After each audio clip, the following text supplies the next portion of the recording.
Siempre pensé que la lectura del testamento de un esposo era un momento íntimo y solemne. El último gesto de amor y cuidado de alguien con quien compartiste toda una vida. Pero cuando el abogado dijo que lo único que me había dejado era un viejo garaje, mis hijos se rieron en mi cara. Como si mi dolor fuera un chiste.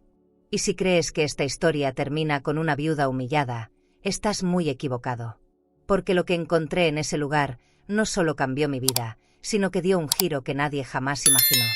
Quédate conmigo hasta el final, porque esta historia va a tocarte el alma, y cuando llegues al último capítulo no vas a creer de lo que fui capaz. Pero antes, cuéntame en los comentarios, ¿desde dónde estás viendo esta historia ahora?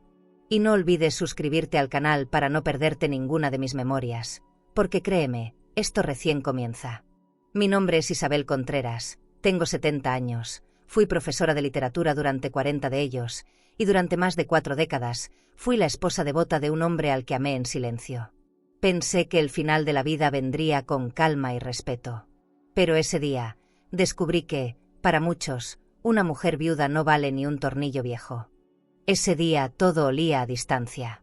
El mármol frío del despacho, los perfumes caros de mis hijos, la manera en que sus voces sonaban como si no fuera yo la que había compartido la vida entera con Manuel.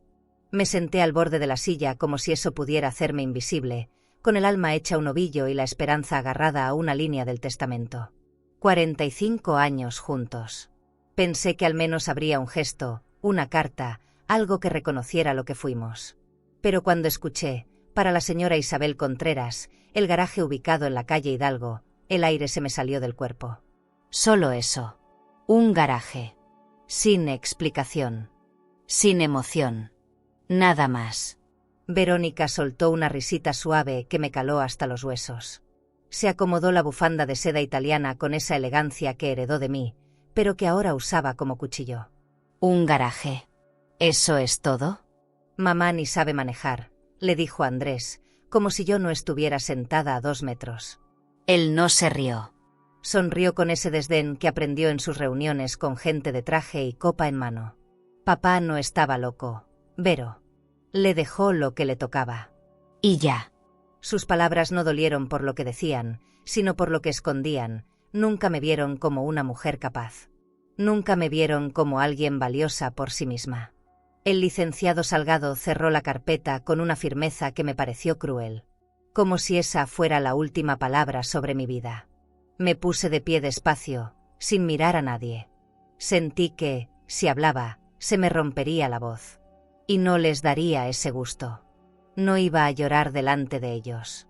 Mientras caminaba hacia la puerta, escuché a Verónica decir algo más, pero mi cabeza ya hacía ruido. Recordaba cada tarde en que limpié lágrimas ajenas, cada comida servida sin agradecimiento, cada vez que Manuel me pidió paciencia con los hijos.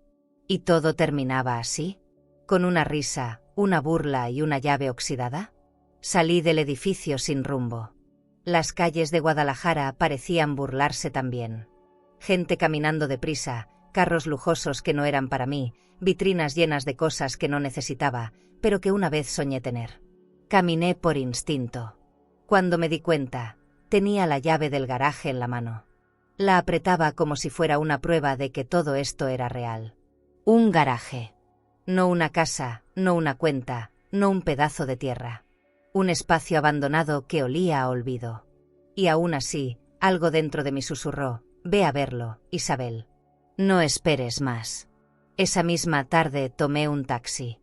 No quería que nadie supiera a dónde iba. Ni mis hijos, ni la mujer que me ayuda con la limpieza, ni siquiera mis vecinas del grupo de lectura. El conductor me miró raro cuando le dije la dirección. ¿Ahí? Está medio olvidado ese rumbo, señora. Sí, ahí. Me bajé frente a una reja vieja, con pintura descascarada. Las paredes tenían grafitis y un par de carteles rotos de campañas políticas viejas. Pero no sentí miedo. Sentí curiosidad. Como si lo que hubiera detrás de esa puerta pudiera contarme una historia que nadie más quiso escuchar.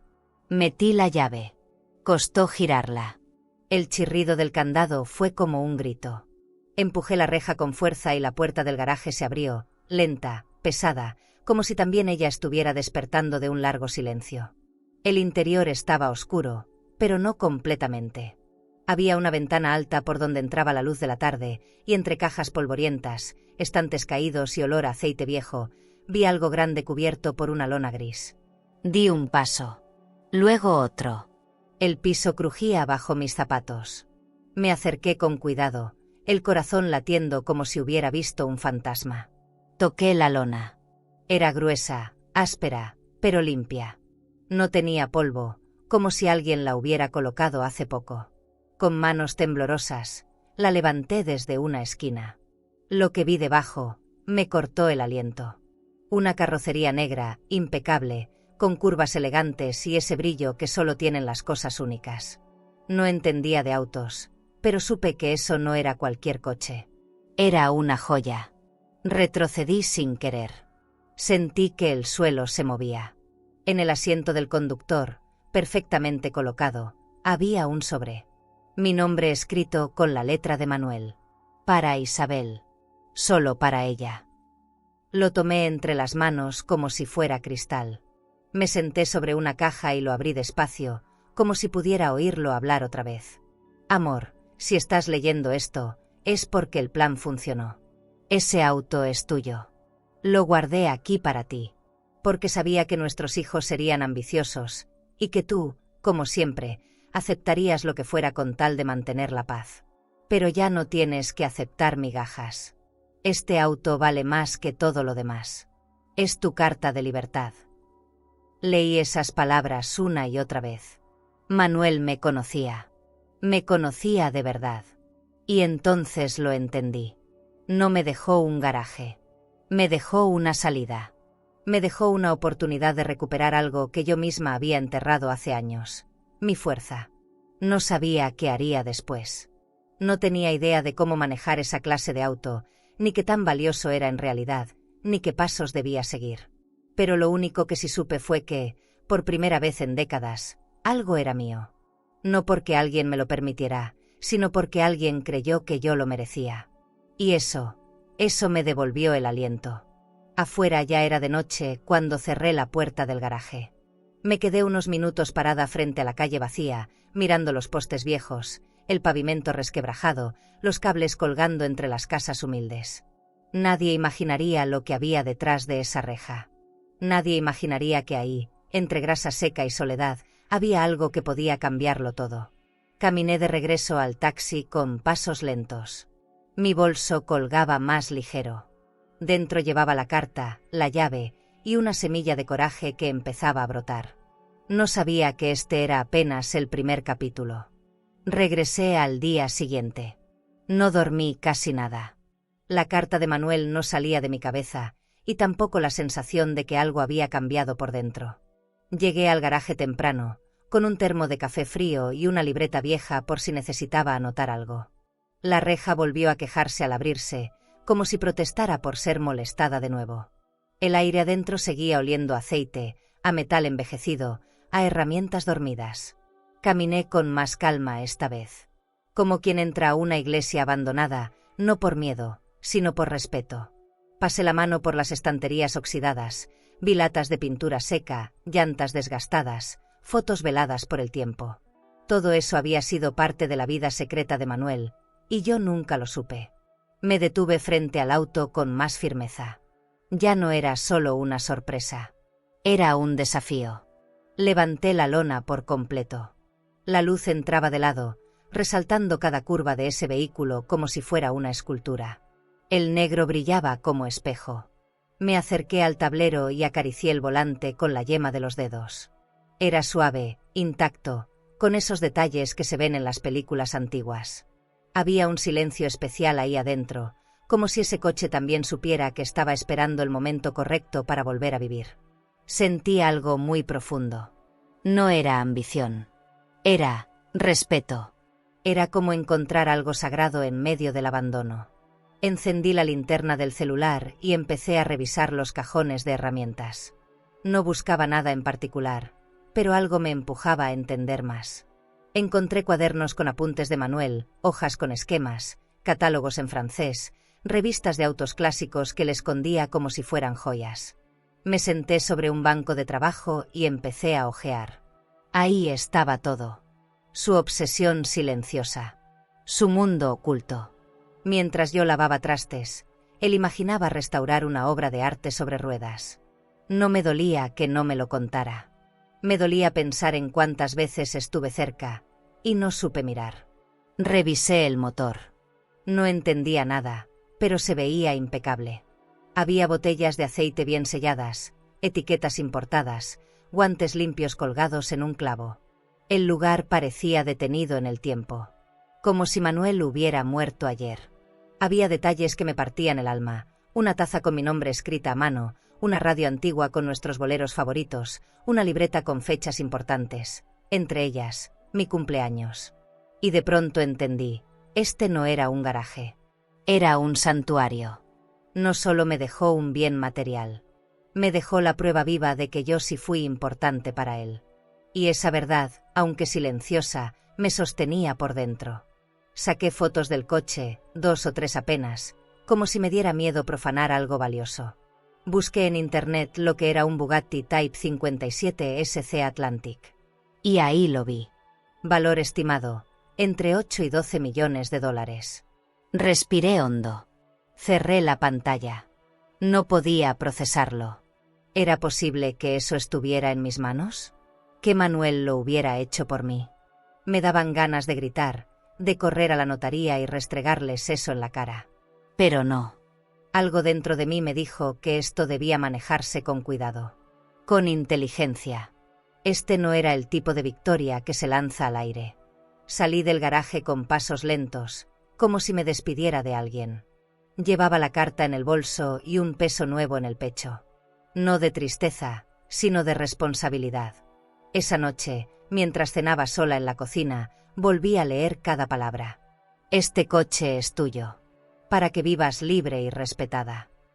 Manuel nunca fue de grandes gestos. Pero ese fue el más grande de todos. Pensé en llamar a alguien, pero no sabía a quién. No tengo amigas cercanas. Mis hijos no lo merecen. Y la verdad, no quería que nadie arruinara este momento. Era mío. Solo mío. A la mañana siguiente, busqué en la agenda vieja un nombre que me vino a la mente: Mateo Esquivel. El mecánico de confianza de Manuel. Uno de los pocos que él respetaba. Fui hasta su taller en Santa Tere, ese que siempre olía a gasolina, a fierro caliente y a tortilla recalentada. Mateo me recibió con los ojos enrojecidos y el delantal manchado de grasa. Doña Isabel, qué sorpresa. Necesito hablar con usted. Es sobre Manuel y un coche. Lo llevé en mi auto. No dije más. Solo lo guié hasta el garaje. Mateo caminó lento, con la mirada clavada en el suelo, como si adivinara lo que venía. Cuando entró y vio el auto, se detuvo en seco. Se quitó la gorra, se pasó la mano por la cara como si necesitara confirmarlo. No puede ser, murmuró. Se acercó con pasos reverentes, casi en silencio. Pasó los dedos por el cofre como quien toca un féretro. Este coche es una leyenda. Nunca pensé que lo había terminado. Lo terminó, respondí. Y lo guardó para mí. Mateo no dijo nada. Se quedó ahí, de pie, con los ojos brillosos, como si acabara de reencontrarse con un viejo amigo. No era solo admiración. Era respeto. Era amor por lo bien hecho. Señora Isabel, me dijo al fin, si lo que está pensando es venderlo, no se precipite. Este auto puede valer más de lo que imagina. Pero también puede convertirse en un problema si alguien más se entera. ¿Un problema?, pregunté. Él bajó la voz. Ese tipo de joyas no se quedan en secreto por mucho tiempo. Y si sus hijos supieran, no dudo que intenten quitárselo. Sentí un escalofrío. Mateo no me conocía tanto, pero sabía suficiente. Y estaba en lo cierto. Me fui a casa con el corazón apretado. Ya no era solo un secreto. Ahora, era un riesgo. Esa misma noche soñé con Manuel. Estábamos en ese mismo garaje, bailando un bolero que venía desde la radio antigua. Él me tomaba de la cintura y me decía: «Ya no agaches la cabeza, Isabel. Es tu turno». Me desperté con los ojos mojados, pero el pecho lleno. No tenía un plan, pero tenía algo más valioso: convicción. Y una verdad que ya no podían arrebatarme. Lo que vendría después, aún no lo sabía. Pero algo en mi forma de caminar, en la manera en que sostuve mi taza esa mañana, en cómo cerré la puerta al salir, indicaba que ya no era la misma. Volví al garaje con Mateo 2 días después. No me atreví a ir sola. Aunque ya lo había visto, seguía sintiendo que el coche me miraba con una especie de paciencia antigua, como si esperara algo de mí. Mateo trajo una lámpara portátil, una libreta y una expresión seria. «Este carro es una pieza de museo», me dijo apenas lo encendió con un equipo que parecía sacado de una clínica. Lo escuchamos ronronear como un felino. «Perfecto. Vivo». Estaba ahí, intacto, como si Manuel lo hubiera guardado ayer. Me senté en una caja y observé a Mateo anotar cosas que no entendía. Pero lo miraba con la misma atención con la que veía a Manuel revisar sus libros por las noches. «Lo armó desde cero», dijo, con una mezcla de orgullo y tristeza. Nunca me dejó ver el proyecto completo. Solo pequeñas piezas. Me pidió discreción. Ahora entiendo por qué. Mateo se agachó, revisó el número de serie, murmuró marcas, fechas, materiales. Yo solo escuchaba como quien escucha una lengua extranjera, pero sabía que todo eso tenía sentido. Luego sacó su celular y llamó a alguien. «Conozco a una persona. Camila Torres. Evaluadora de autos clásicos. Muy reconocida. Ella sabrá confirmar el valor. Pero le advierto algo, señora Isabel, esto no se hace sin precauciones. Lo que tiene aquí no es un coche. Es un arma poderosa en el mundo equivocado». Tomé su advertencia en serio. Le pedí que hablara con esa mujer, pero que no le diera detalles. Solo una cita. Él accedió. Me prometió guardar el secreto. Cuando se fue, me quedé sola otra vez. Me senté frente al auto y saqué la carta de Manuel. La volví a leer. Esta vez más lento. «Guardé este coche para ti. Porque sé lo que viviste. Sé cuánto te callaste. Cuánto hiciste por esta familia. Nadie más lo sabe. Pero yo sí. Y esto es mi manera de devolverte una parte de lo que el mundo te quitó». Sentí un nudo en la garganta. No porque me lo dijera tarde, sino porque me lo dijo. Porque alguien me vio. Recordé tantas veces en que me tragué las lágrimas por no arruinar una comida familiar. Tantas ocasiones en las que me quedé callada para no incomodar. Fiestas donde me senté al final de la mesa. Cumpleaños donde nadie me preguntó cómo me sentía. Y ahí estaba Manuel, silencioso, serio, pero mirando. Viendo lo que los demás no querían ver. No fue perfecto. Se equivocó muchas veces.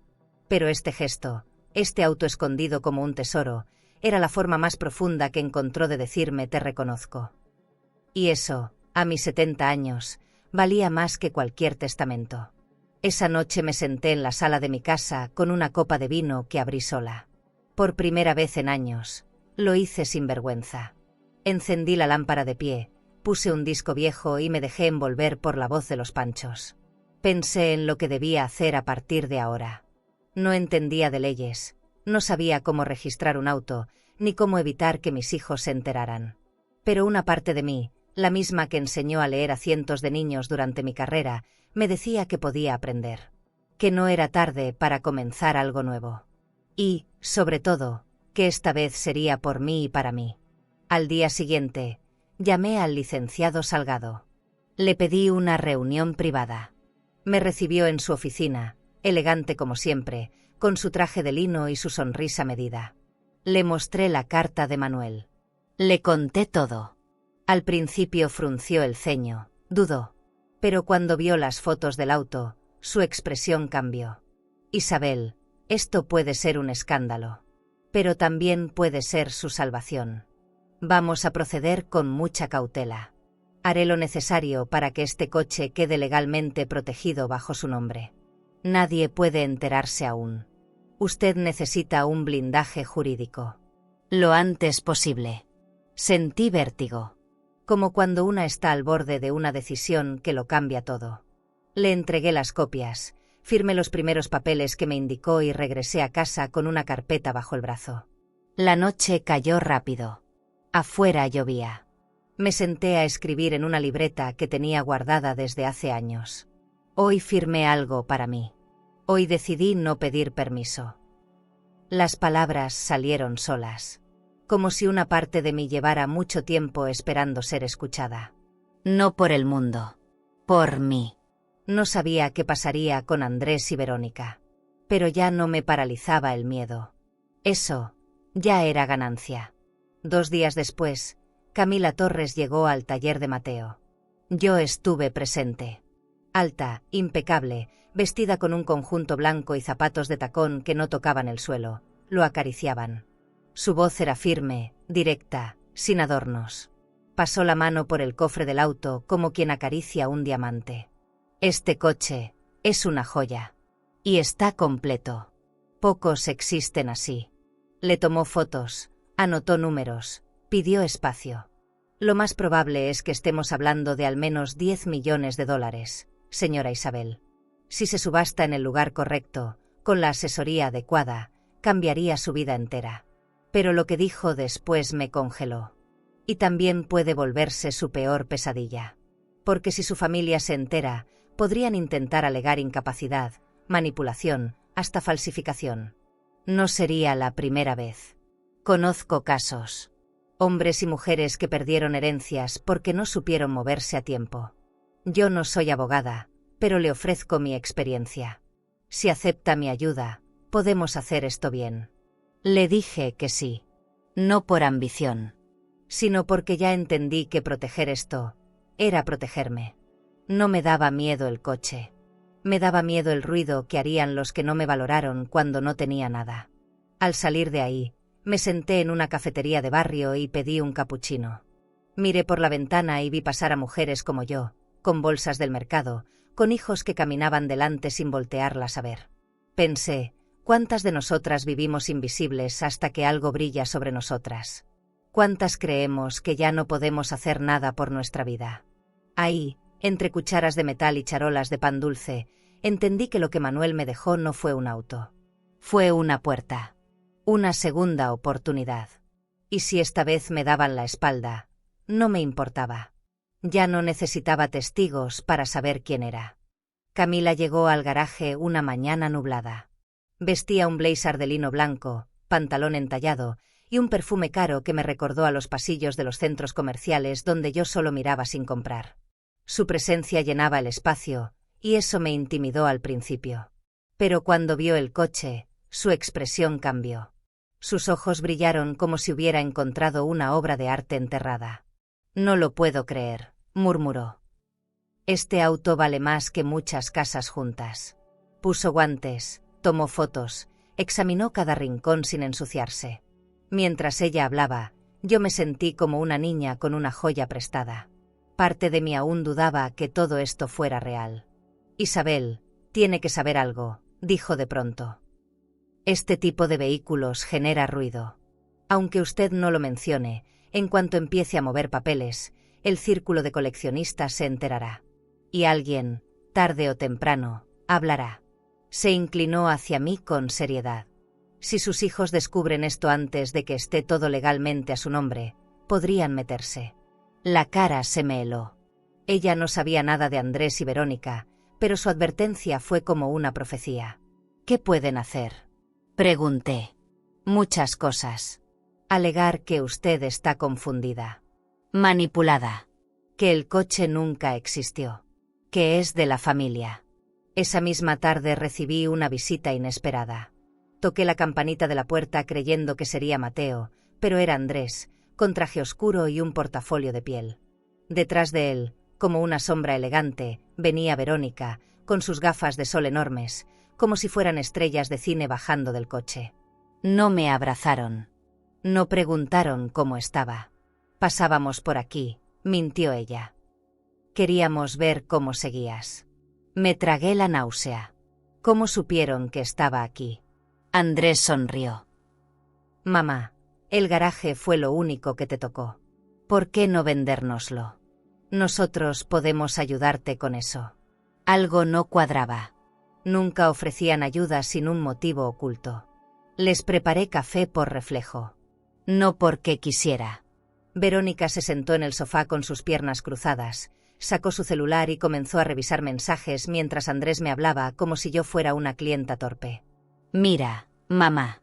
Podemos hacer un trato justo. Tú no necesitas este lugar. No manejas, no sabes de mecánica, no tienes por qué cargar con esto sola. Estuve a punto de reírme. Pero tragué saliva. No respondí. Me limité a poner las tazas sobre la mesa con cuidado. Él insistió. Solo firma un papel donde cedes el espacio y nos encargamos de todo. Nadie te molestará. Verónica, por su parte, caminó hacia el fondo del garaje como quien revisa una propiedad antes de invertir. ¿Y todo esto? ¿Qué es? Preguntó tocando unas cajas. Nada. Herramientas viejas. No les prestes atención. No se acercaron al coche. No sabían que estaba ahí, cubierto por la lona y tapado con otras cajas encima. Pero yo sentía que el peligro estaba a centímetros. Me hervía el estómago. Mi respiración se hizo más corta. Estaban husmeando, buscando grietas, midiendo mis reacciones. Y yo solo pensaba en una cosa: cómo hacer para sacarlos de ahí sin levantar sospechas. Aún no era el momento de mostrar mis cartas. Bueno, mamá, piénsalo, dijo Andrés mientras se paraba y arreglaba su saco. Hacemos esto por ti. Para que estés tranquila. Verónica se acercó a darme un beso en la mejilla, pero me giré antes de que lo hiciera. Lo notó. No dijo nada. Salieron del garaje sin mirar atrás, pero mientras se alejaban, escuché a Verónica decir bajito por teléfono: sí, está aquí. Todavía lo tiene. Mis piernas casi se doblaron. Cerré la reja con manos temblorosas. Me apoyé contra la pared. Supe entonces que el secreto estaba a punto de escaparse. Y que si no actuaba rápido, lo perdería todo. Llamé a Mateo. Le conté lo que había pasado. Me escuchó en silencio. Luego suspiró. Doña Isabel, ya no hay margen. Necesitamos avanzar con los papeles. Si este coche no está a su nombre en las próximas semanas, ellos podrían mover influencias. El mundo de los abogados es sucio. Me ofreció hablar con un contacto que conocía en el registro de propiedad de bienes históricos. Era un proceso largo, caro, pero posible. Acepté. Ya no podía permitirme dudar. Esa noche no dormí. Me quedé en la sala, con la luz tenue, abrazando la carpeta con los papeles del coche como si fueran un niño. Pensé en lo injusto que era todo. Crié a esos dos con el alma. Me quité el pan muchas veces para que ellos tuvieran todo. Les di escuela, ropa cara, viajes. Y ahora que no tenía nada que esconder, me miraban como una estorbo. Como una vieja que no sabe lo que tiene. Me vi reflejada en la ventana. No era débil. No era tonta. Y Manuel, con ese gesto final, me lo había recordado. Me prometí en voz baja que no permitiría que destruyeran lo poco que me quedaba. Aunque tuviera que enfrentar al mundo sola. Antes de dormir, me serví un poco de tequila. No como celebración, sino como escudo. Sentí el ardor bajar por la garganta y me recordé que aún estaba viva. Que aún podía tomar decisiones, levantar la voz, poner límites. No era la misma mujer que se callaba en las comidas familiares. No era la madre que recogía los platos con tal de no incomodar. Ahora sabía lo que valía. Ahora tenía algo que proteger. Y eso cambia todo. ¿Y tú? ¿Has sentido alguna vez que los que más deberían cuidarte son los primeros en hacerte sentir invisible? 2 días después, volvieron a tocar la puerta. No hubo aviso, ni mensaje previo. Era sábado por la mañana. Yo acababa de terminar de limpiar el baño cuando escuché el timbre. Verónica llegó vestida de beige, con ese estilo caro que parece sencillo a propósito, y con una caja de pan dulce que usaba como excusa. Trajimos café, dijo Andrés detrás de ella, sonriendo como si nada hubiera pasado.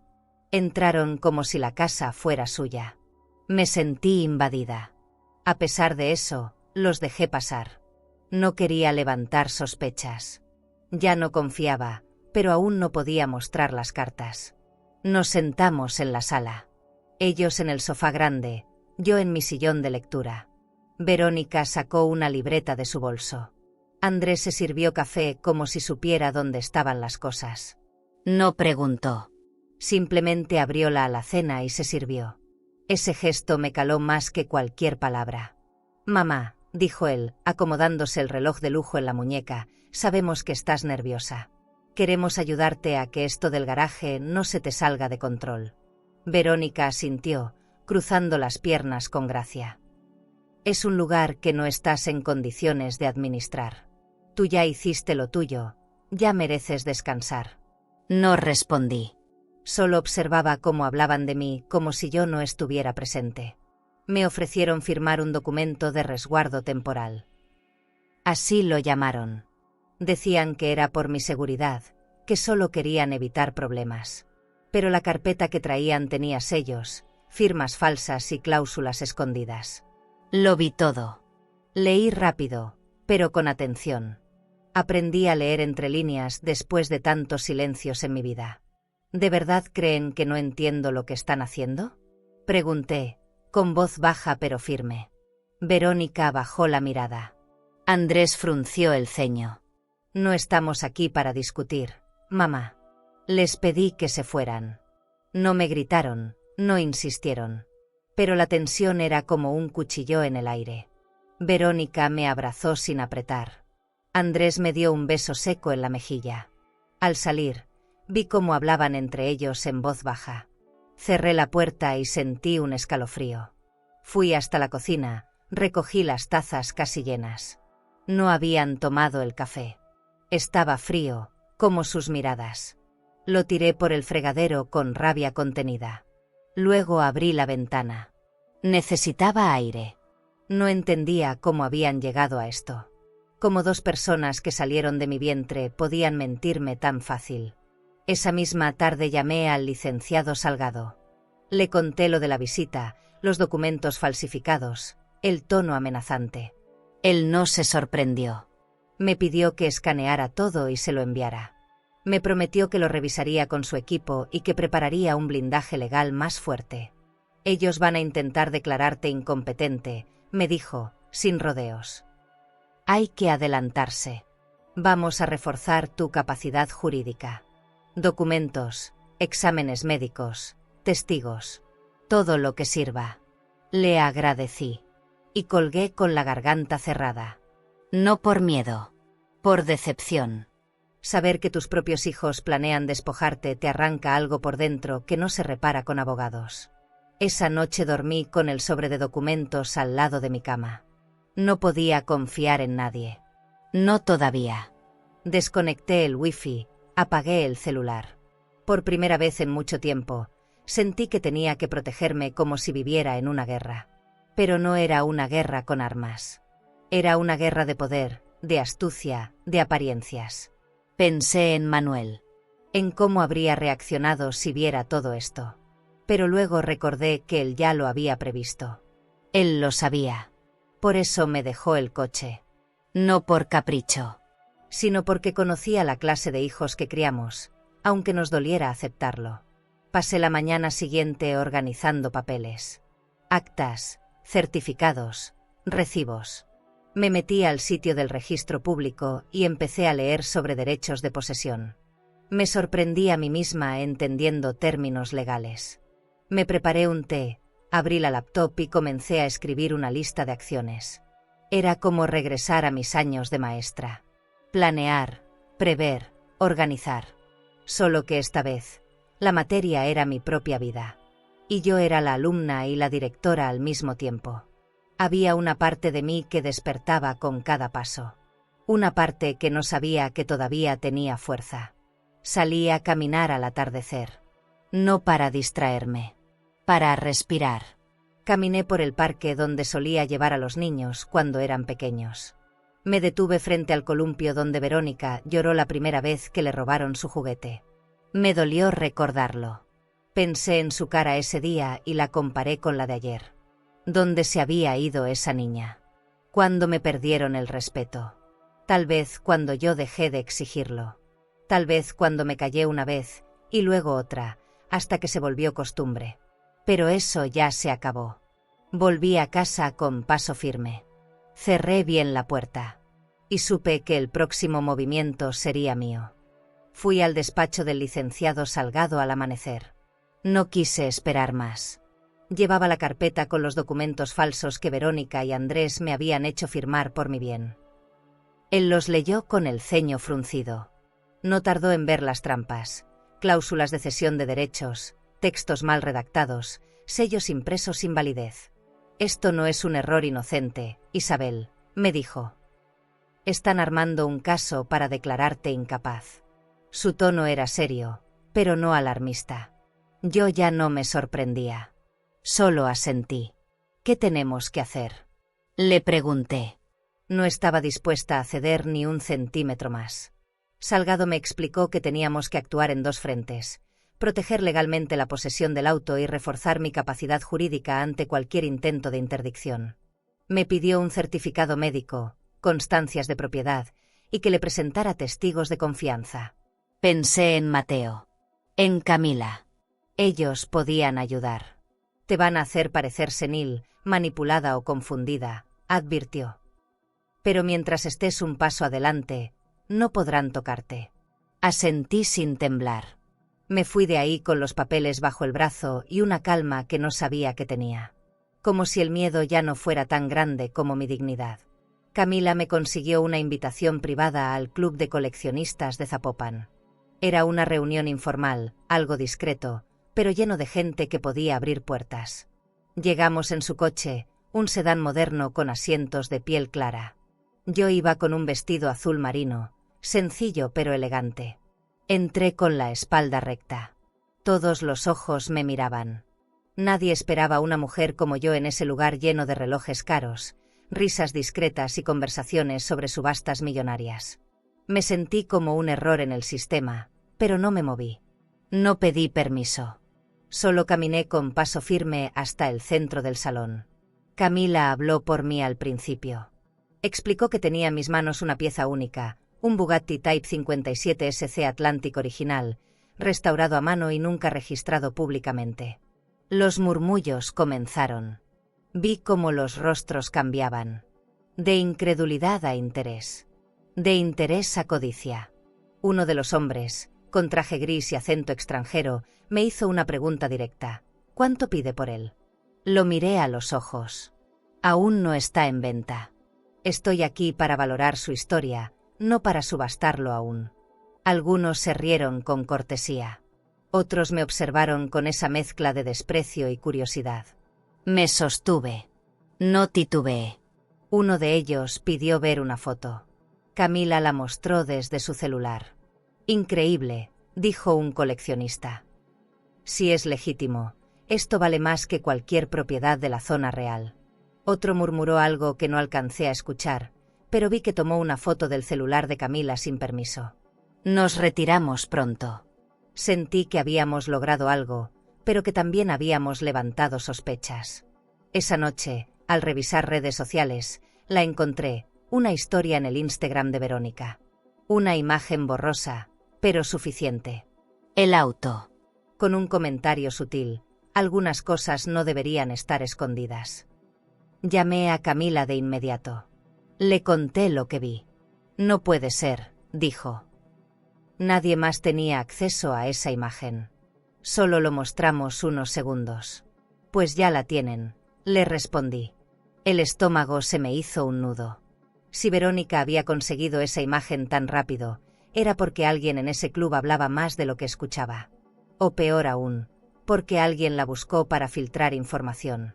Sabía que el círculo se cerraba. Ya no podía dar un paso en falso. Cada persona nueva que conociera debía ser medida, calculada, filtrada por mi instinto. Ya no era tiempo de confiar.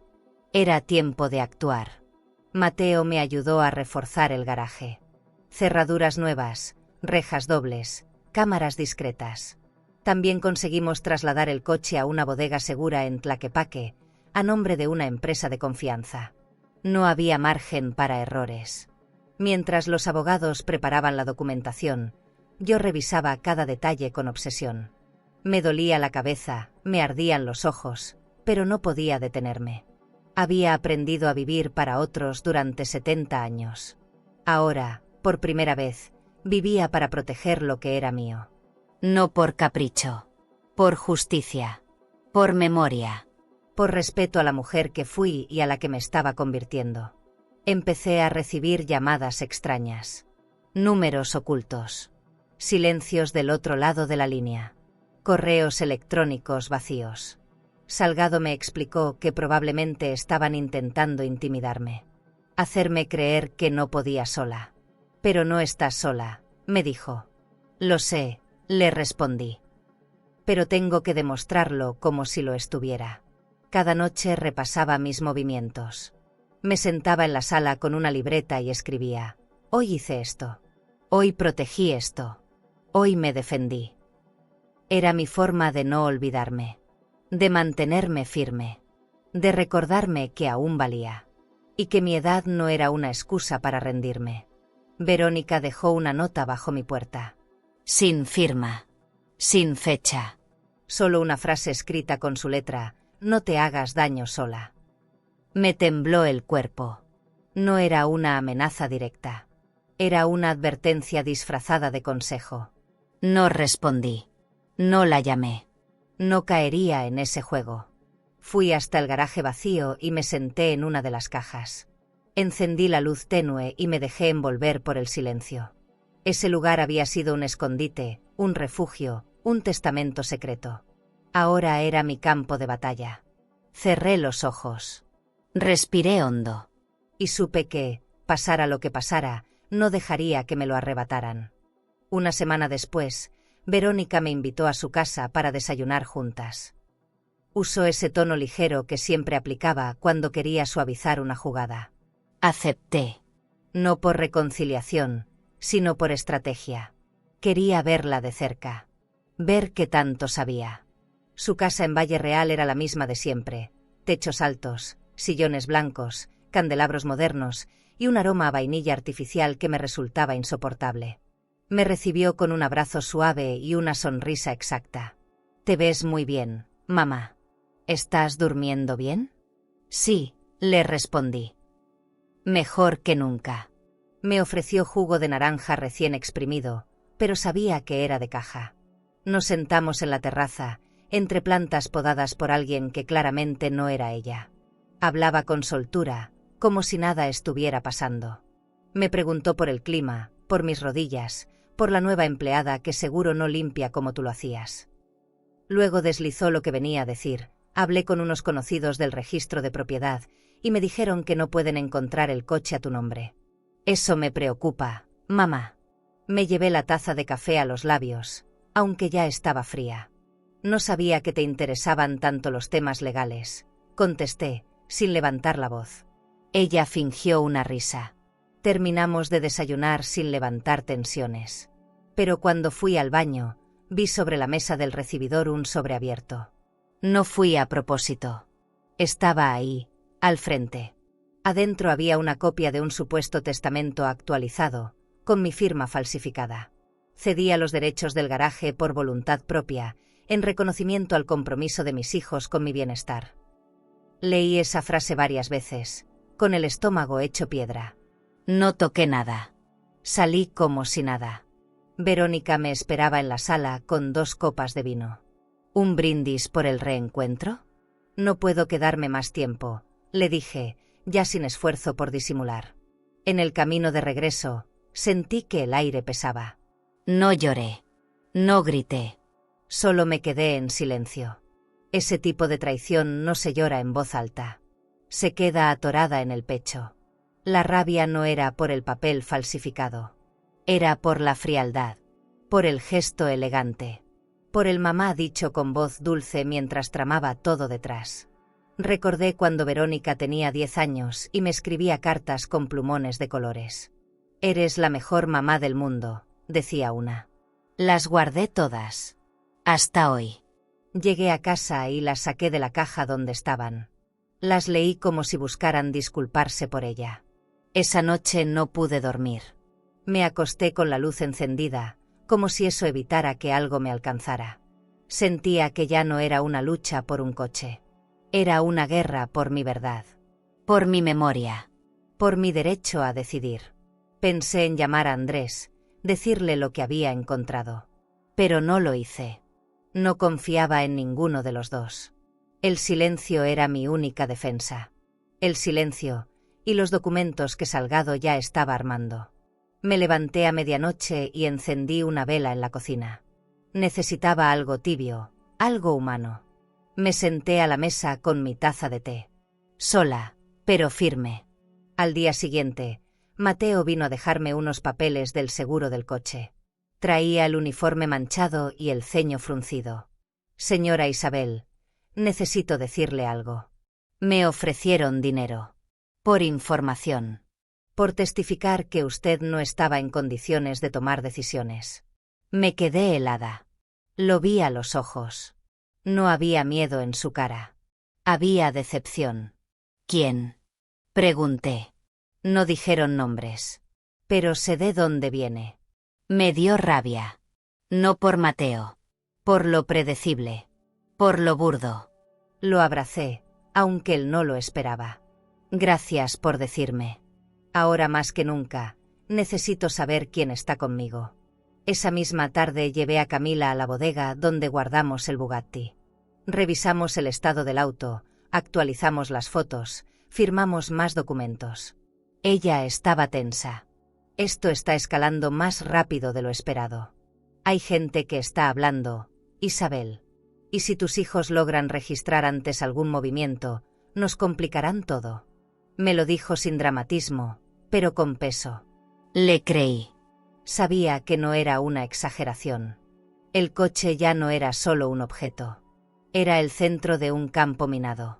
Y cada paso mal dado podía hacerlo explotar. Pasé el resto del día revisando papeles, escuchando mensajes de voz de Salgado, haciendo copias, escaneando recibos. Me dolía la cabeza, pero seguí.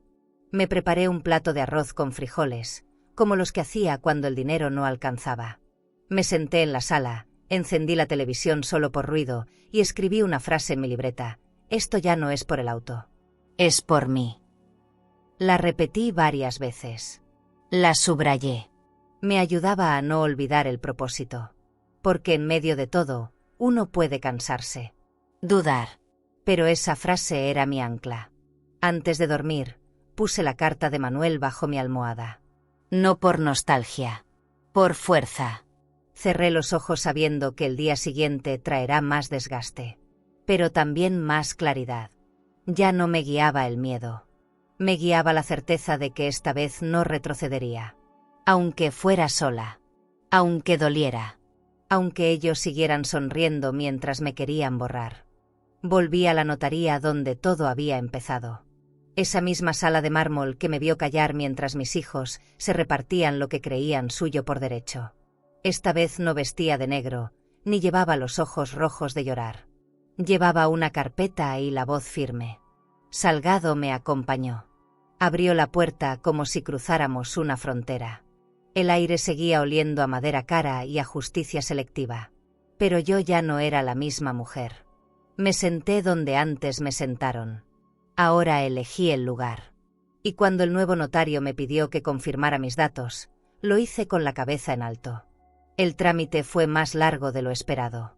Salgado presentó los papeles, las pruebas de posesión, la carta original de Manuel y una evaluación profesional del auto firmada por Camila.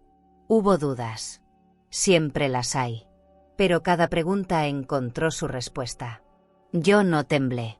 Ni una sola vez. Había repasado ese momento tantas veces en mi cabeza que sentía que lo vivía por segunda vez. Al salir, firmé los documentos que protegían legalmente el coche bajo mi nombre. Ya no como herencia simbólica, sino como propiedad registrada, legal, intocable. Cerré el bolígrafo con fuerza. Escuché el clic. Fue como un disparo seco que me soltó del pasado. Fuimos a celebrar a un café pequeño en el centro. Salgado pidió un té, yo un espresso doble. Aún no hemos terminado, me dijo, pero este fue un paso enorme. Me explicó que el blindaje legal no impide que mis hijos sigan intentando algo más. Pero ahora, ellos tendrían que pelear contra documentos firmados, fechas, testigos. ¿Y si intentan declararme incapaz? Pregunté. Antes de seguir, si esta historia te está tocando el corazón y quieres seguir descubriendo relatos llenos de emoción, aprendizaje y transformación, suscríbete al canal. Cada historia que compartimos tiene alma, y quizás alguna de ellas te ayude a sanar algo que ni sabías que necesitabas sanar. Haz clic en suscribirse y continúa este camino junto a nosotras.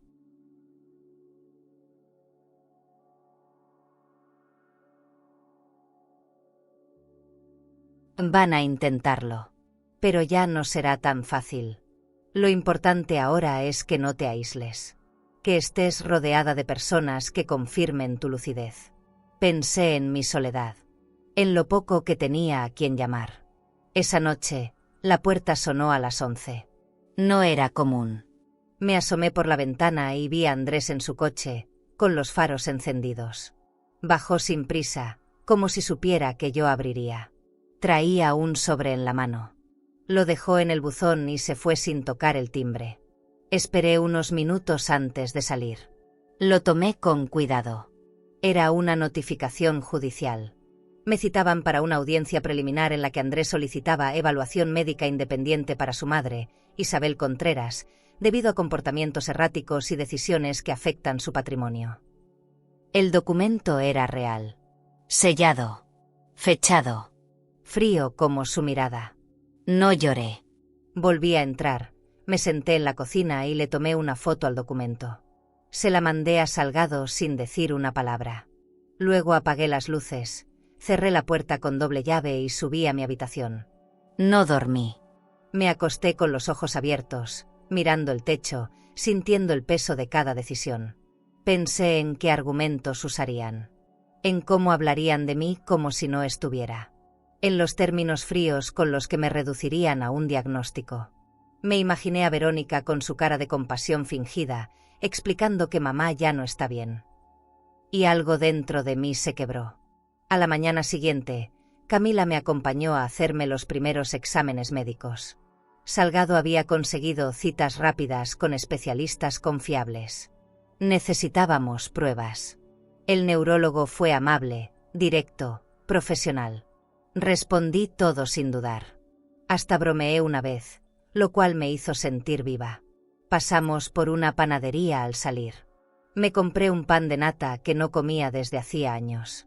Camila me miró y dijo: «No estás sola, Isabel. Puedes con esto». Me quedé callada. Me costaba recibir ternura. Tal vez por orgullo. Tal vez porque me acostumbré a hacerme fuerte sola. Pero agradecí el gesto. Salgado preparó una estrategia legal completa. Me explicó que la audiencia aún no era un juicio, pero que debíamos actuar como si lo fuera. Mateo ofreció testificar. Camila también. Ambos sabían cómo me había manejado desde el primer día. Salgado sonrió cuando se lo conté. Vamos a ponerlos contra las cuerdas. Ellos no imaginan cuánto ha cambiado Isabel Contreras en tan poco tiempo. Y sí, yo tampoco lo imaginaba. Pero ya no quería volver atrás. Cada paso me costaba energía, sueño, años de vida. Pero me estaba devolviendo algo que pensé perdido, el derecho a decidir sobre mí misma. Volví al garaje. Aunque el coche ya no estaba ahí, lo necesitaba. Era como visitar un templo en ruinas que sigue guardando poder. Me senté en una caja, respiré hondo y recordé a Manuel. A su voz baja. A sus silencios llenos de sentido. A su manera de proteger sin interferir. Gracias, le dije, como si pudiera oírme. No por el coche, sino por haber creído en mí. Por haberme recordado que no estaba acabada. Que aún podía defender lo mío. Salí de ahí más liviana. Caminé de regreso a casa con la cabeza en alto. La guerra no había terminado. Pero por primera vez, yo había elegido el campo de batalla. ¿Y tú? ¿Has sentido que alguien quiso quitarte la voz usando tu edad como excusa? Las semanas siguientes fueron un torbellino. Citas médicas, documentos, reuniones con Salgado y noches enteras repasando posibles escenarios. Sentía que vivía dentro de una sala de espera constante, como si todo pendiera de un hilo. El auto ya estaba seguro en la bodega de Tlaquepaque, bajo nombre protegido, con vigilancia privada. Camila me mantenía informada de cada movimiento, cada correo, cada posible interesado. Yo solo escuchaba. Tomaba nota. No opinaba aún. Estaba aprendiendo a observar antes de actuar. Me costó años entender que el silencio también era estrategia. Y ahora, lo usaba como mi escudo más fuerte. La subasta internacional de vehículos de lujo se aproximaba. Era en 3 semanas. El evento tendría lugar en un hotel 5 estrellas en la zona más exclusiva de Zapopan.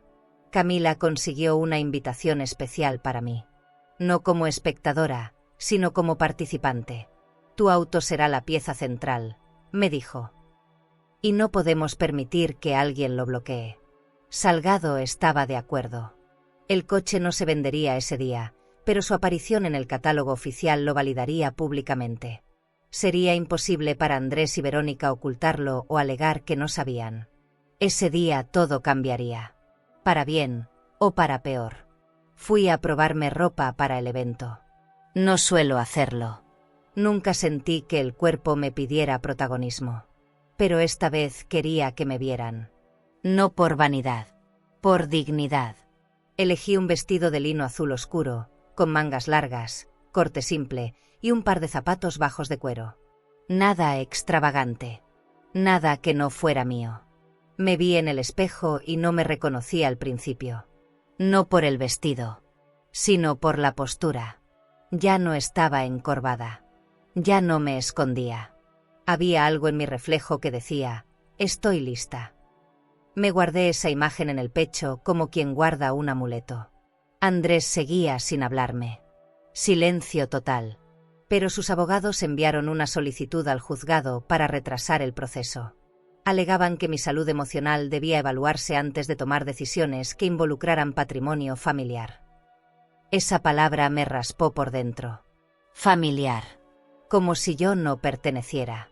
Como si el apellido que ellos llevan ahora fuera un arma. Verónica publicó una foto en redes, un desayuno con la frase «las cosas caen por su propio peso». No necesitaba ser directa. Ya sabía que todo lo suyo iba dirigido a mí. Yo no contesté, pero cada palabra suya alimentaba mi decisión de seguir. Camila me explicó que la subasta tendría presencia internacional. Compradores de Europa, Asia, Estados Unidos.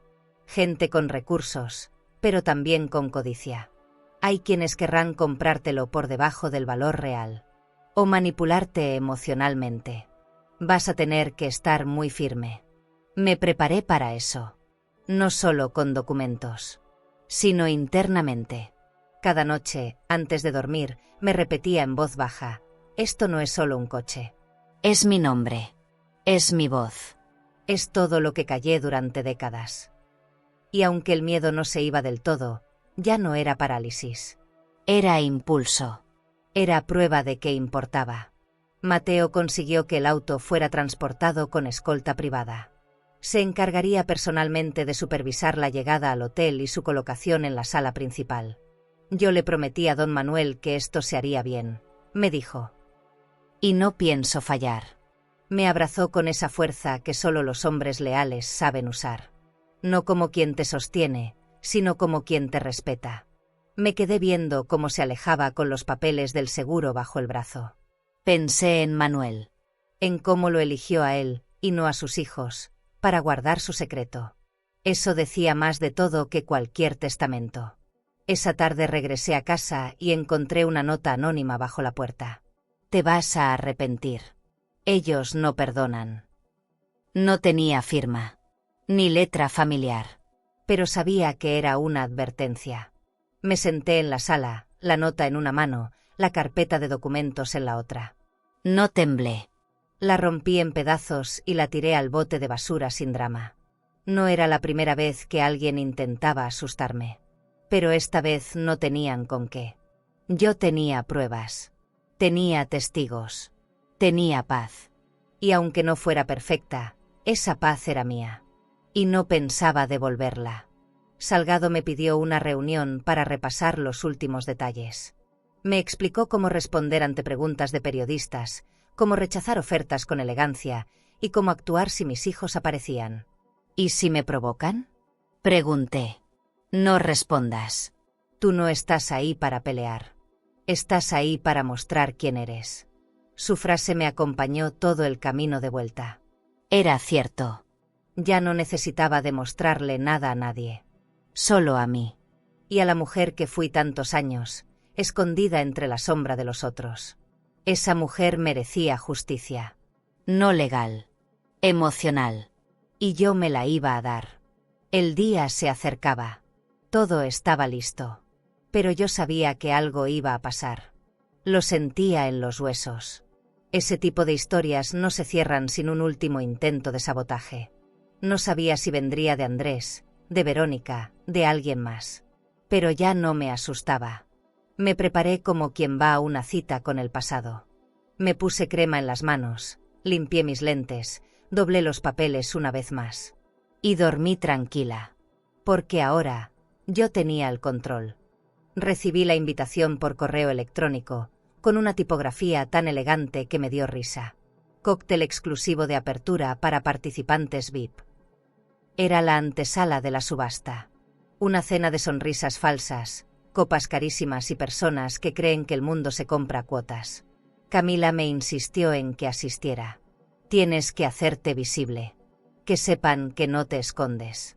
Me puse un vestido negro que había guardado para un funeral que nunca ocurrió. El espejo me devolvió a una mujer que no conocía, pero que me gustó. Una que ya no se vestía para complacer. Entré sola al salón del hotel. Todo brillaba, las paredes, los cubiertos, las miradas. Caminé despacio, con los hombros erguidos, como si no sintiera el corazón acelerado. Andrés estaba allí, parado junto a una mesa, rodeado de hombres con trajes ajustados. Me vio. Se congeló por un segundo, luego fingió sorpresa. ¿Mamá? ¡Qué gusto! No sabía que vendrías. Me acerqué, lo saludé con cortesía y seguí de largo. No era la noche para confrontaciones. Verónica también estaba, vestida como portada de revista, bebiendo champagne como si fuera agua. Durante la cena me senté junto a Camila y dos coleccionistas de Alemania. Hablaban de autos como si fueran trofeos, sin saber que el mío escondía una historia entera de silencio y resistencia. No preguntaron mucho. Me miraban con condescendencia, como si fuera una viuda rica que no sabía en qué se había metido. Comí poco. Escuché mucho. Cada palabra que cruzaba esa sala me servía como advertencia. Andrés hablaba con soltura, se movía entre mesas como pez en el agua. Pero sus ojos volvían a mí cada cierto tiempo. Sabía que yo era el obstáculo. Y eso lo devoraba. Fui al baño antes del brindis. No había nadie. Me miré al espejo y vi una arruga nueva en la frente. Tal vez era del cansancio. Tal vez era una cicatriz que recién se marcaba. Escuché voces afuera. Dos mujeres. Una de ellas era Verónica. El juez firma la próxima semana. Si todo sale bien, mamá no podrá mover nada más. ¿Y si no se deja? Preguntó la otra. Ya no tiene opción. Estaba todo planeado. Me quedé quieta. No hice ruido. Me quedé con esa frase pegada en el pecho como una astilla. Salí cuando se fueron, pero ya no volví a la mesa. Ya no tenía hambre. La ceremonia comenzó minutos después. Un presentador extranjero subió al escenario, agradeció la presencia de todos y anunció las piezas más destacadas del evento. Y como joya principal de la exhibición, un Bugatti Type 57 SC Atlantic de 1938, restaurado a la perfección y nunca antes subastado. El salón estalló en murmullos. Andrés se paró de golpe. Verónica se llevó la copa a los labios con torpeza. Camila me miró de reojo. No dije nada. Solo respiré. El auto saldría al día siguiente. Pero esta noche bastaba con hacerlo existir frente a todos. Legal. Visible. Irrefutable. Antes de irme, saludé al director del evento. Me agradeció por participar, habló de expectativas, de posibles compradores, de cifras. Le dije que no vendería aún, que solo había venido a mostrarlo. Me apretó la mano con fuerza. Ha sido la pieza más comentada de la noche. Felicidades. No le dije que detrás de esa pieza había una vida entera negada, una mujer que dejó de ser nombrada, una historia que nadie quiso contar. Solo asentí. Porque a veces, el mayor acto de fuerza es no contar todo. Es guardar lo más doloroso como una joya que solo una misma sabe cuidar. De regreso al coche, Camila me preguntó si estaba bien.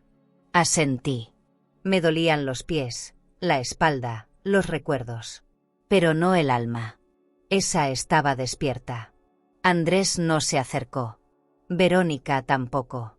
Sabían que cualquier palabra que dijeran esa noche podría hundirlos más.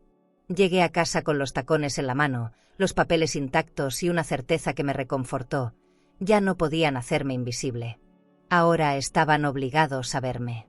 No porque yo gritara, sino porque el mundo entero ya había escuchado mi nombre junto al de ese coche. Y eso, no podían borrarlo. Dormí con las luces. La mañana de la subasta, me vestí sin apuro.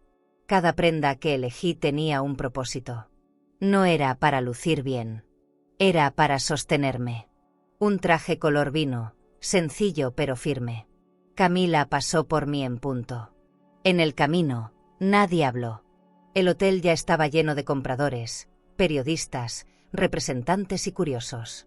El Bugatti descansaba en el centro del salón principal, bajo luces cálidas que resaltaban su elegancia. Lo habían colocado sobre una plataforma giratoria, como si fuera un dios moderno. Yo lo miraba y pensaba, ahí está. Pero también estoy yo. En cuanto crucé la puerta, supe que algo no estaba bien. Vi a Andrés hablando con un grupo de hombres trajeados que no reconocí. Tenía papeles en la mano. Su expresión era tensa, agitada, como la de alguien que se quedó sin plan B. Verónica no estaba. Camila me tomó del brazo y me susurró. Dijeron que alguien intentó presentar un documento para frenar la exposición del coche. Pero llegaron tarde. Lo que hicimos ayer fue suficiente. No podrán ocultarlo ahora. Me acerqué al auto sin miedo. Varios asistentes se me quedaron viendo, esperando tal vez una escena. Les di la espalda. Uno de los organizadores me informó que un abogado había presentado un recurso de suspensión esa misma mañana. Lo ignoraron. Legalmente, el vehículo ya figuraba a mi nombre, con todos los documentos verificados. ¿Está usted segura de que quiere proceder con la exhibición? Sí, respondí. Y quiero estar presente cuando lo anuncien. Me ofrecieron una silla cerca del escenario. Sentada ahí, entre rostros desconocidos, comprendí que mi nombre ya no era el secreto de una familia. Era una verdad que, aunque les doliera, ya nadie podía esconder. Cuando Andrés me vio en primera fila, cambió de color. Caminó hacia mí como si aún pudiera controlarlo todo. Se agachó, me habló al oído. Esto no te conviene. Estás jugando con fuego. Lo miré con una serenidad que no esperaba encontrar en mí. Ya me quemaron antes. Y sigo aquí. Se quedó en silencio. Por primera vez, no supo qué decir. Se alejó con las manos apretadas y la mandíbula tensa. El presentador ya se acercaba al micrófono. La sala fue bajando el volumen como una marea que se retira antes de la tormenta. Y entonces, mi nombre fue dicho en voz alta. La propietaria de esta pieza única es la señora Isabel Contreras, quien ha decidido compartirla en esta edición como muestra de historia y legado. El aplauso no fue ruidoso. Fue respetuoso. Más que eso, fue justo. Vi a varias personas mirarme distinto. Ya no con duda. Con reconocimiento. Como si apenas ahora pudieran hacer la conexión entre el auto y la historia detrás. Algunos se acercaron después. Me preguntaron por el proceso, por el legado de Manuel, por si pensaba venderlo. No por ahora, repetía. Aún no es el momento. Esa tarde firmamos los documentos que sellaban la participación del Bugatti en el catálogo internacional. Su valor de mercado había sido actualizado a más de 10 millones de dólares. Camila me abrazó sin decir palabra. Mateo llamó y lloró por teléfono. Salgado me escribió: «Lo lograste, Isabel». No respondí a ninguno de inmediato. Me fui a caminar por los jardines del hotel. Necesitaba estar sola unos minutos. La cabeza me dolía. Las piernas me temblaban. Pero el alma estaba en silencio, como si por fin hubiera encontrado lugar para sentarse. Regresé a casa de noche. Encendí solo una lámpara y me serví una copa de vino. Me quité los zapatos, me solté el cabello. Me senté en el sofá con los papeles sobre el regazo. Ahí estaba todo, mi nombre, la firma, el sello. Nadie más podía decir que esto no era mío. Nadie más podía volver a quitarme lo que me pertenece. No lloré, no reí, solo respiré hondo. Porque a veces, la victoria no es una fiesta. Es una exhalación lenta, después de años aguantando el aire. La notificación llegó en un sobre blanco, sin remitente. Una audiencia formal, en la que Andrés solicitaba medidas urgentes para proteger mi estabilidad emocional y evitar decisiones impulsivas. No me sorprendí. Lo supe desde el día de la subasta. No soportaba que su madre tuviera algo que él no pudiera controlar. Salgado preparó la defensa con calma. Camila y Mateo declararon voluntariamente. Había vídeos, registros, evaluaciones médicas. Todo en regla. Pero lo que más pesaba era mi convicción. Esta vez, la historia se contaría con mi voz. Y no en voz baja. La audiencia no fue en una gran sala. Fue en una oficina pequeña, con paredes grises y ventanas altas. El juez era joven. Atento. Formal. Andrés hablaba como si fuera un experto en mi vida. Mencionó cosas que dolieron, que estaba sola, que había cambiado, que ya no era la misma mamá de antes. No pude evitar sonreír.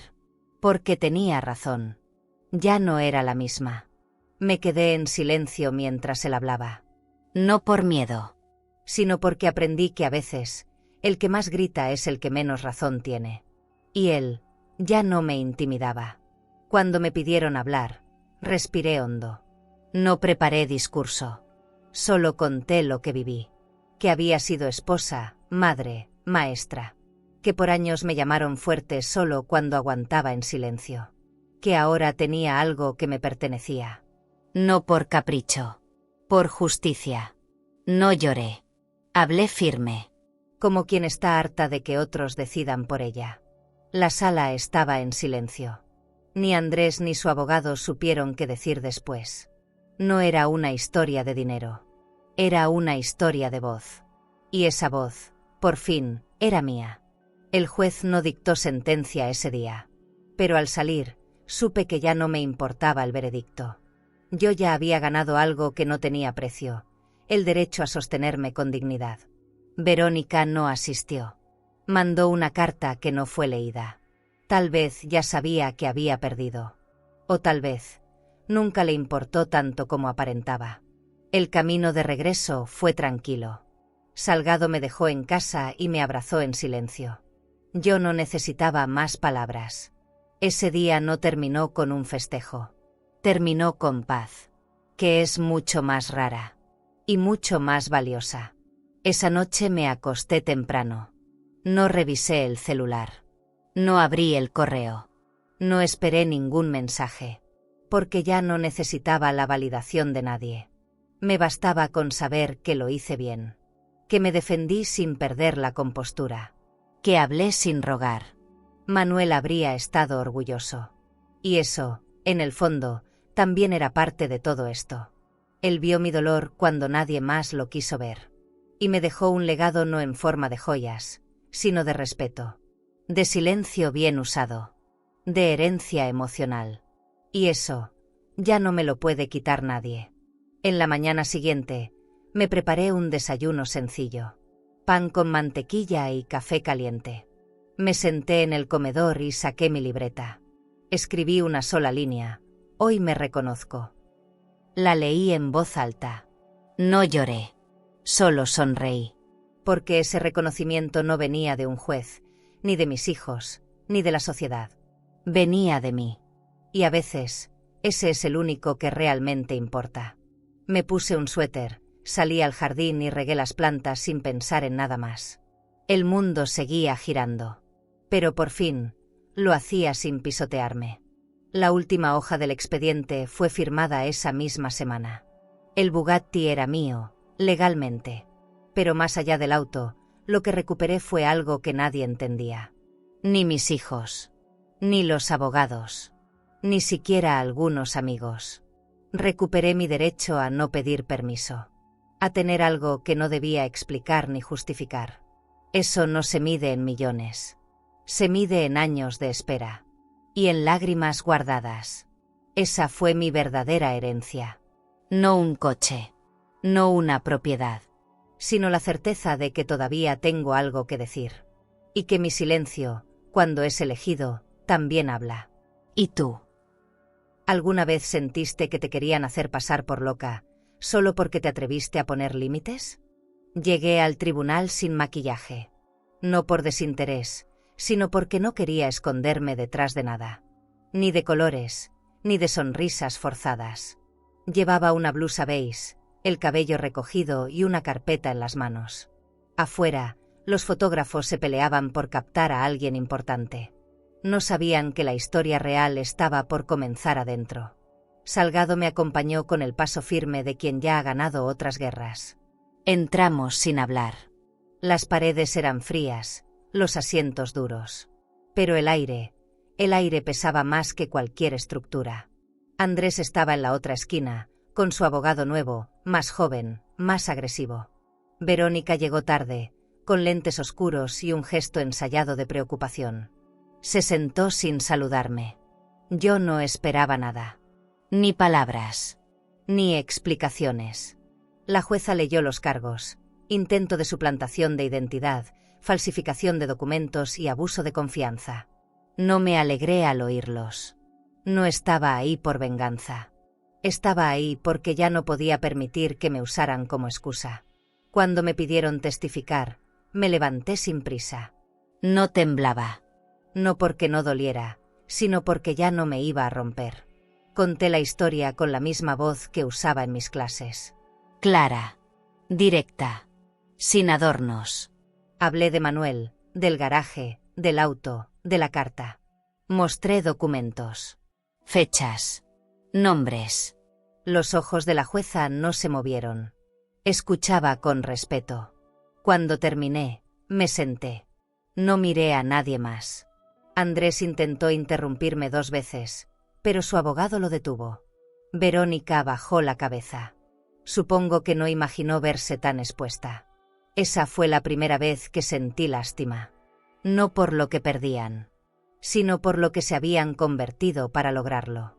Mateo testificó después. Su voz temblaba al principio, pero cuando habló de Manuel, se enderezó. Él sabía que sus hijos eran ambiciosos. Me pidió que protegiera el auto hasta que su esposa lo necesitara. Y eso hice. La jueza le agradeció. Camila fue la última en declarar. Su lenguaje era técnico, pero su mirada hablaba con fuerza. La señora Isabel no solo fue clara desde el primer momento. Fue meticulosa, coherente, decidida. Su edad no es debilidad. Es evidencia de experiencia. Hubo un silencio tras sus palabras. De esos que no incomodan. Que pesan. Al final, la jueza pidió un receso breve. El murmullo en la sala fue apenas audible. Salí a tomar agua. Verónica se acercó al baño, pero evitó cruzar mirada conmigo. Andrés seguía hablando por teléfono como si todavía pudiera cambiar algo. Yo me apoyé en la pared, cerré los ojos y respiré hondo. Recordé a Manuel sentándose en su sillón con el periódico. Recordé las tardes en que me decía: tú aguantas más de lo que crees. Nunca me imaginé que esas palabras fueran a ser mi escudo tantos años después. Cuando la jueza regresó, leyó la decisión en voz firme. El auto era legalmente mío. Los documentos falsificados serían revisados por la fiscalía. La demanda de interdicción quedaba sin efecto. No hubo aplausos. Ni escándalo. Solo papeles firmados y miradas bajas. Andrés se fue sin mirar atrás. Verónica salió sola. Yo me quedé ahí sentada, con las manos sobre las rodillas, escuchando el silencio más honesto que había sentido en años. No era satisfacción. Era algo más profundo. Como si finalmente me reconociera desde adentro. Esa noche, no celebré. No salí. No compré nada. No llamé a nadie.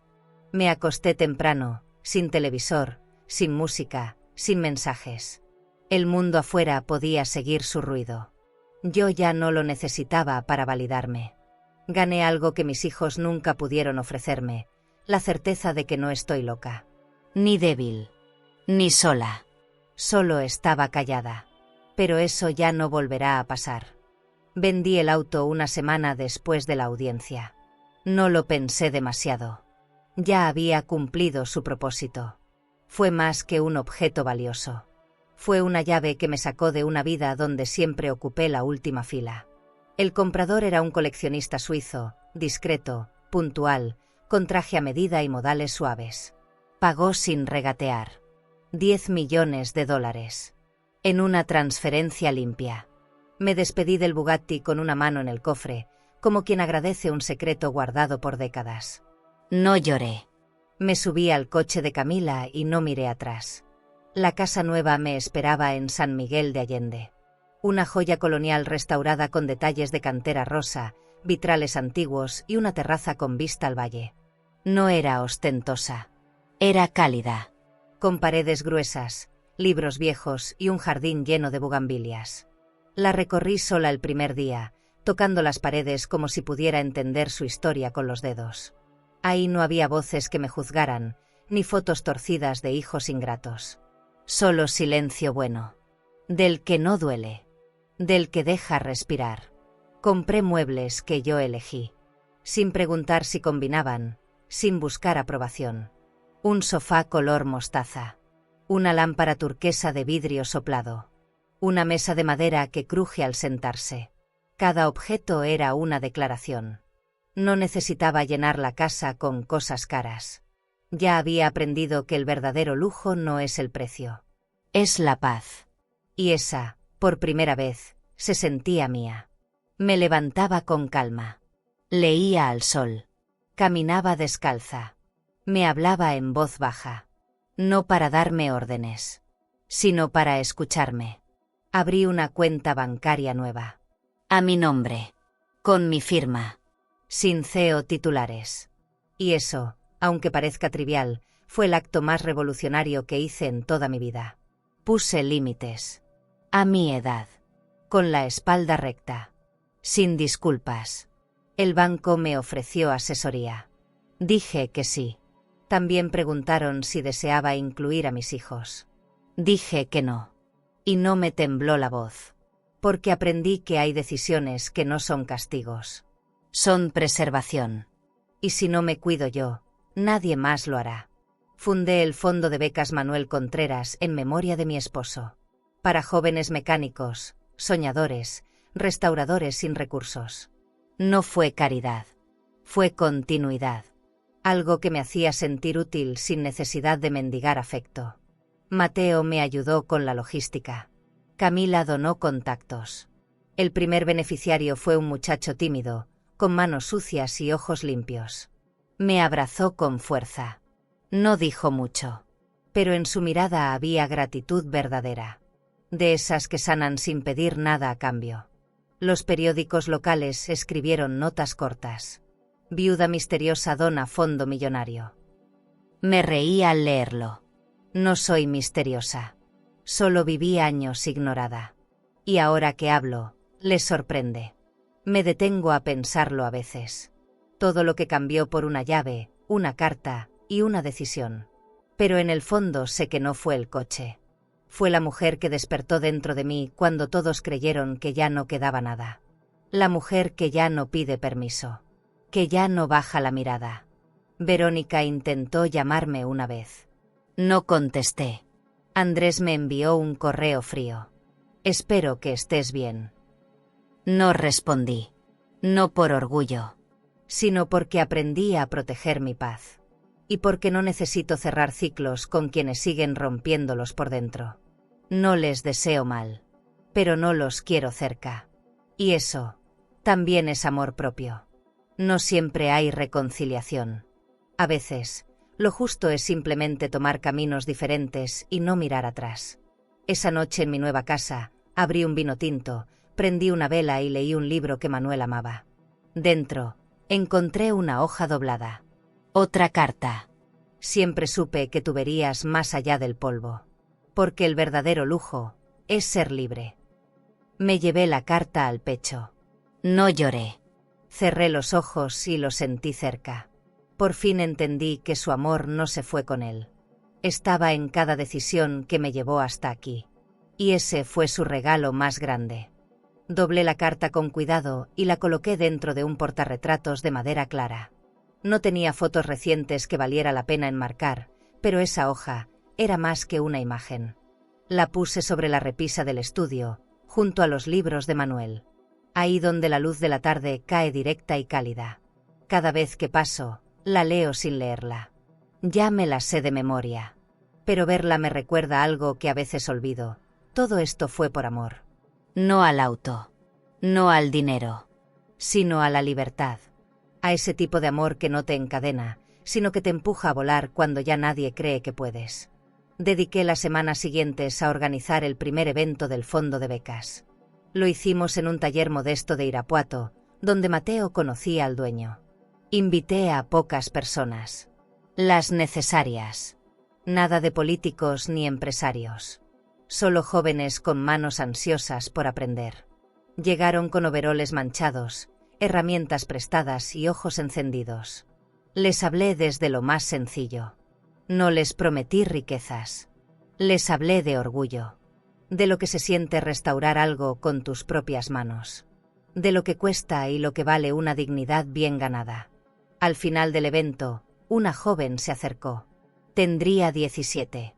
Me abrazó fuerte. Me dijo: «Gracias, señora Isabel. Usted me salvó la vida». No supe qué contestar. Me temblaron las piernas. Me aguanté el llanto. Porque no era por mí. Era por todo lo que representaba ese momento. Porque cuando una mujer de mi edad puede hacerle sentir a una joven que su vida importa, eso es un milagro silencioso. Uno que no necesita templo ni aplausos. Solo tiempo, heridas y una voz que por fin se atrevió a hablar. Regresé a casa caminando lento, sin prisa. El sol bajaba y el aire olía a jacarandas. Mi calle estaba en silencio, como si esperara que llegara para respirar conmigo. Entré y me serví un té. Encendí la radio y sonó un bolero antiguo. Manuel amaba esa canción. No me rompí, pero sentí un hueco tibio en el pecho. No de tristeza, de nostalgia buena. De esas que no duelen, solo recuerdan. Me senté junto a la ventana y dejé que la canción me llevara. Me pregunté si él también me estaría escuchando, desde donde esté. He recibido muchas invitaciones desde entonces. Entrevistas, homenajes, propuestas para escribir un libro. He dicho que no a casi todo. No porque no me interese, sino porque aún no lo necesito. Estoy viviendo algo más importante que contar mi historia. Estoy habitándola. Cada paso que doy en esta nueva vida me reconstruye en silencio. No quiero convertirme en ejemplo. No busco ser inspiración. Solo quiero ser yo. Por primera vez, sin las voces de fondo que siempre dictaban lo que debía sentir, hacer o callar. Verónica envió flores hace unos días. No había nota. Solo su nombre en la tarjeta. Las puse en agua. No pensé demasiado. No la llamé. No quise preguntarme qué significaban. A veces los gestos no traen paz, solo ruido. Y yo elegí el silencio que me cuida. Andrés no volvió a escribir. Y si algún día lo hace, sabré qué hacer. Sin rencor. Pero con límites. Porque no todo lo que se rompe debe pegarse otra vez. Algunas cosas es mejor dejarlas ir. Como el pasado. Como el dolor. Como la necesidad de ser aceptada por quien no sabe cómo amar. La casa se ha llenado de visitas nuevas. Jóvenes, vecinos, mujeres mayores que vienen a preguntarme cómo empecé de nuevo. Les sirvo café. Escucho más de lo que hablo. Cada historia me recuerda la mía. Aunque ninguna es igual. Aunque todas duelen distinto. He aprendido que no hay edad para volver a empezar. Que nadie debería pedir disculpas por sobrevivir a lo que otros no quisieron ver. Y que el silencio, cuando se llena de verdad, se convierte en un templo. Uno donde una mujer rota puede reconstruirse con dignidad. Esa noche, abrí mi diario y escribí: el lujo más grande no es tenerlo todo. Es poder soltar lo que te destruyó. Cerré el cuaderno con calma. Afuera llovía.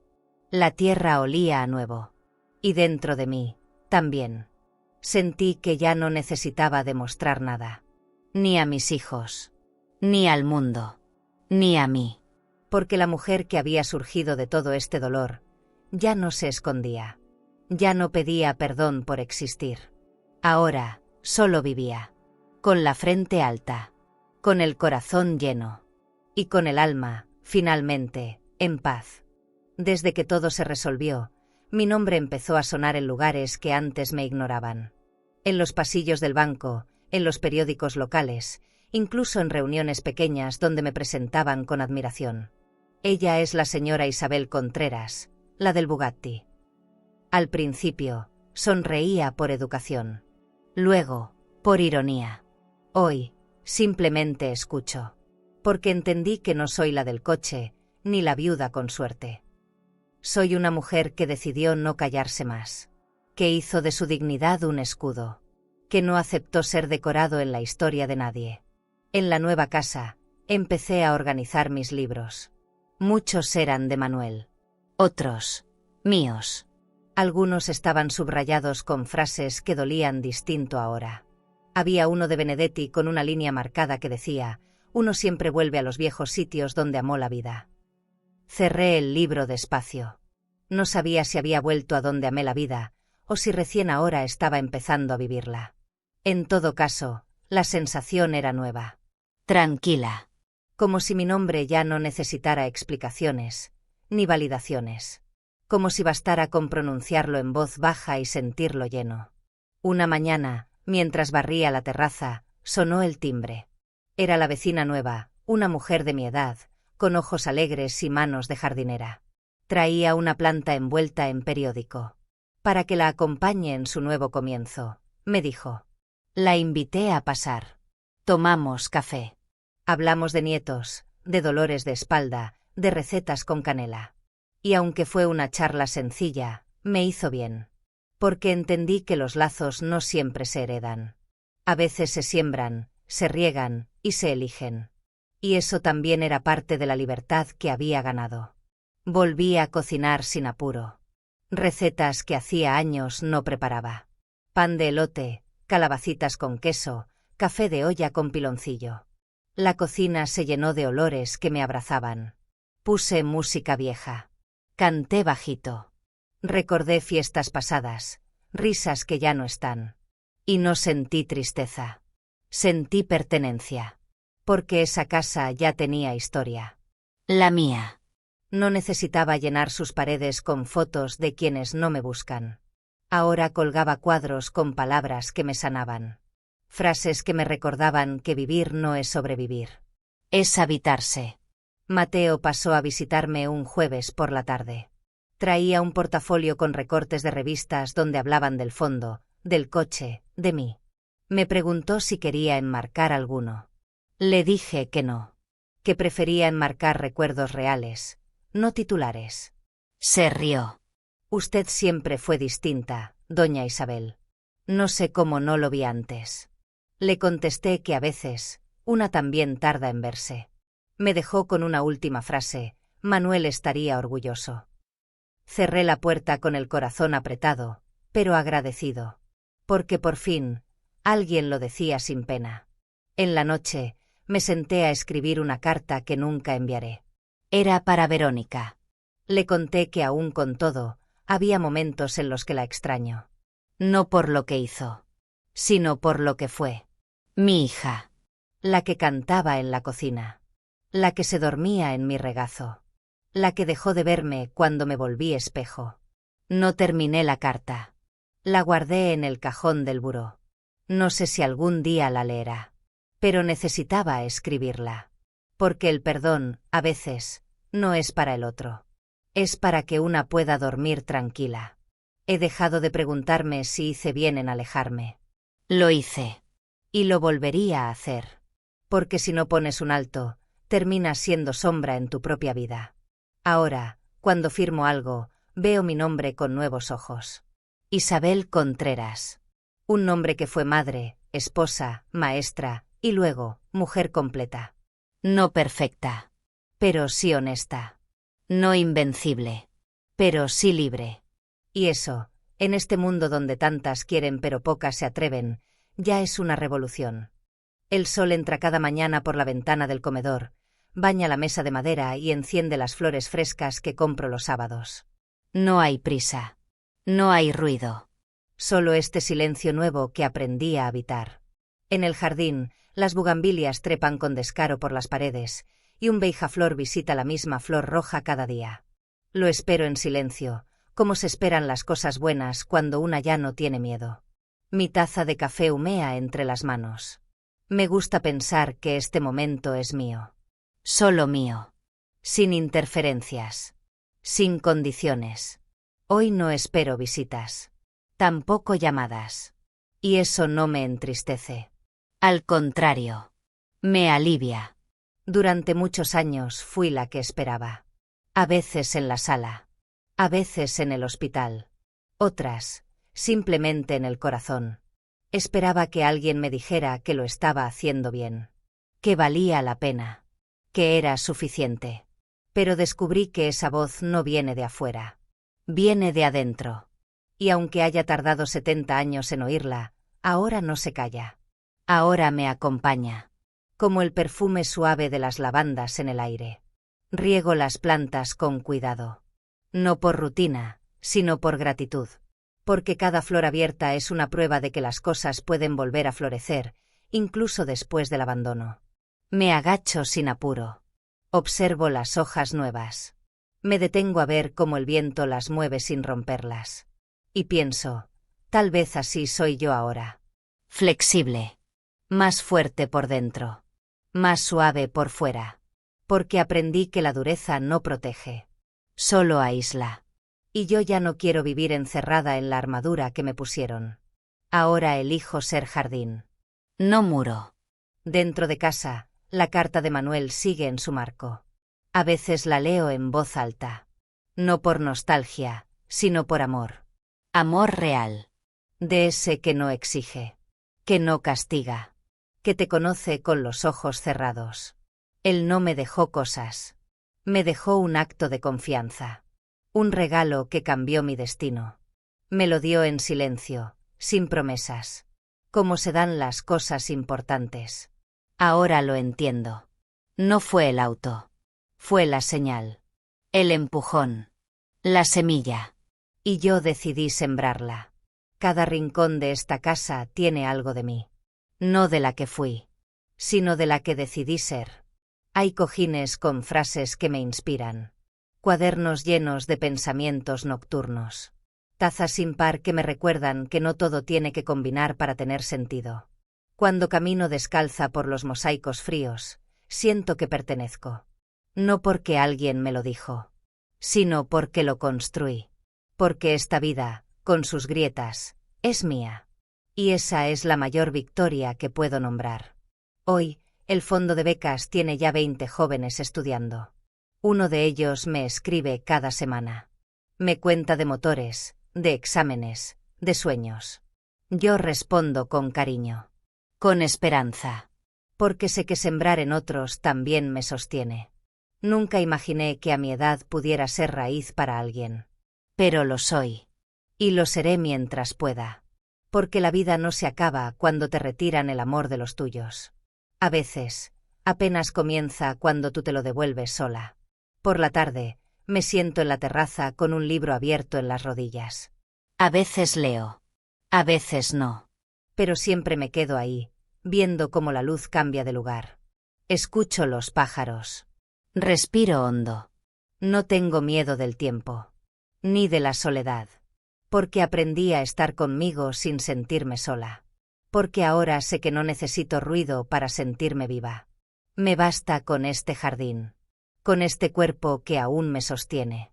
Con esta alma que, aunque herida, decidió quedarse. Y justo antes de que caiga el sol, me levanto y camino entre las flores. Toco una por una. Susurro bajito.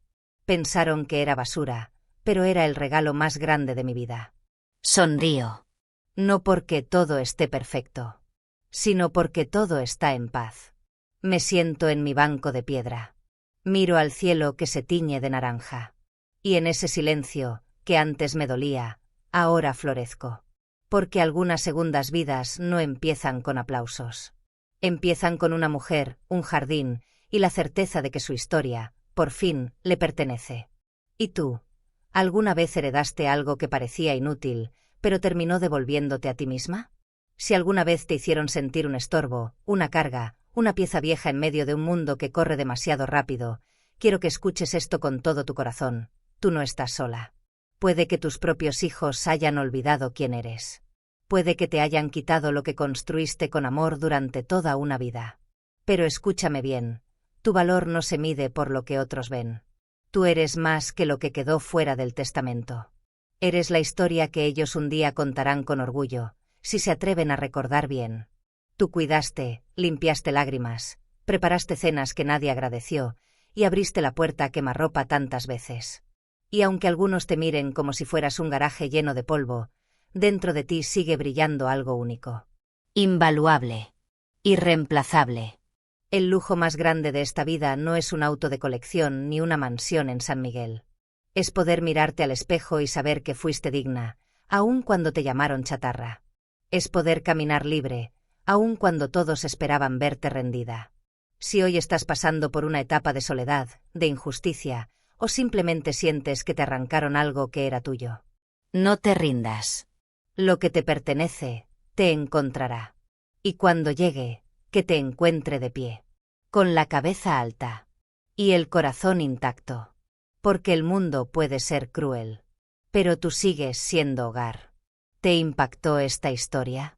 Entonces tienes que ver lo que vivió una mujer cuando, en pleno duelo por la muerte de su esposo millonario, su nuera intentó arrebatarle hasta las llaves de la mansión. Ella no corrió, hasta que entendió que su libertad valía más que cualquier apellido. Te dejo este vídeo aquí en pantalla para que lo veas ahora mismo.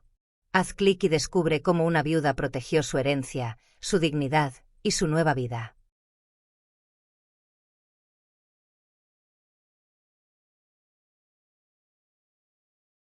A vida ensina, mas nem sempre avisa. Suscríbete al canal y dale like al video para acompañar historias de mujeres fuertes, silenciosas y llenas de cicatrices que el tiempo no apagó. Porque detrás de cada mirada madura, hay segredos que todavía arden.